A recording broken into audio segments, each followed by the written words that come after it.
Walker.com. Take 5. Hi, my name is Mike Davis. I'm a member of Burlesque North America, which is a Minneapolis-based screen printing and graphic design studio. And I've been doing graphic design professionally for about 9 years now.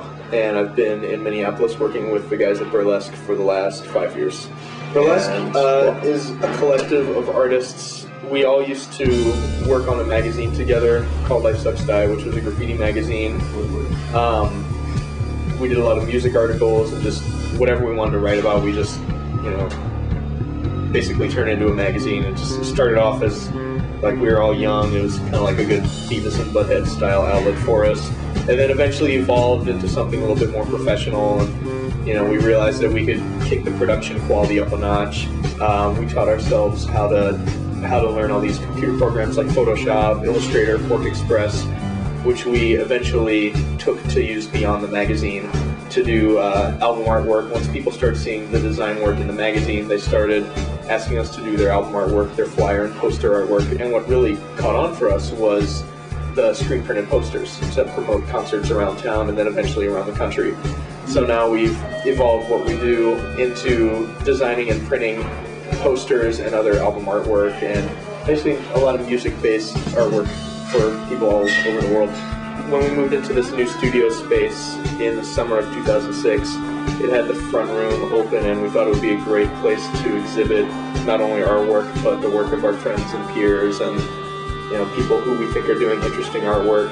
And we have new openings once a month or so, and we do a lot of local artists and we have a lot of local bands come and play, and it's just a great way to bring people together and introduce them to art and also give people a chance to buy some art that isn't too expensive. I remember a couple of years ago I was talking with a friend of mine who's an artist as well, and I was saying, man, it's just weird, like being an artist. Like I have friends who are doctors and they're in some kind of like research or they work for some like nonprofit organization. I feel like they're really doing something to help people. It's like, what do I do? Like I just draw pictures on the computer all day. And he said, well, you're part of culture. It's like this is what people are going to look back on in years, and it kind of helps them get away from the hustle and bustle of life. Like if people don't have anything interesting or fun or engaging to look at, then everything's just going to look boring. And like you look back historically, like the 60s and 50s and 70s all had a look to it, and like that was a huge a huge part of that was due to graphic designers and artists, fashion designers, musicians, like contributing to culture and style and the way that people relate to each other. I would say do what you love, and eventually if you're passionate enough about it, it's going to show in your work. Like it's okay to take inspiration from other work, but you have to put enough of your own heart and soul into it, or it's not gonna be unique. And if you do that, eventually your work is gonna be strong enough that someone's gonna pick up on it. So if you just do whatever just to do it, it's not gonna look like there's any thought put behind it, and people will tell, and no one's gonna really care about it. Don't be afraid to do work for free.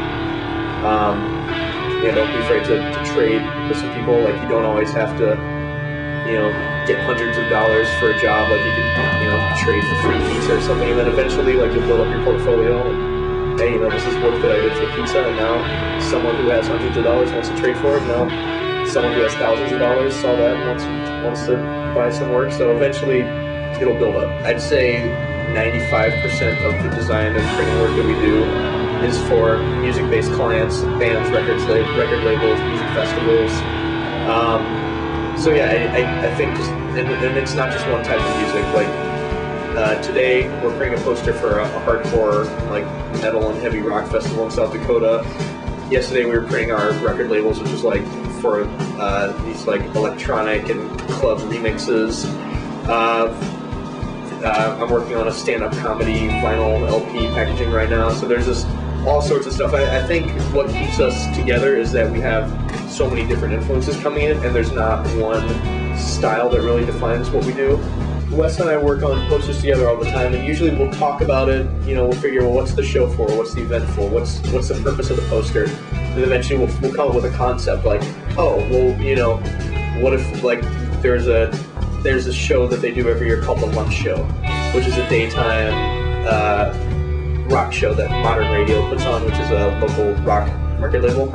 And they have all their groups play at First Avenue at like noon, and they have a lunch buffet there. So Wes and I thought, well, there's a ton of bands playing. It'd be cool to just stack all the information into a big sandwich. So I drew all this and then sent it in to Wes.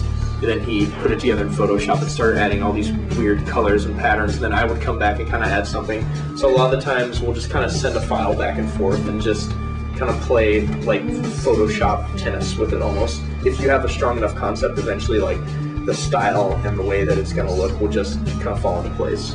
Versus like, okay, it has to have triangles and it has to have this color scheme, and then just trying to force some kind of meaning into it. Yeah, we sell all our posters on the Burlesque website, burlesquedesign.com. We'll make sure to plug that.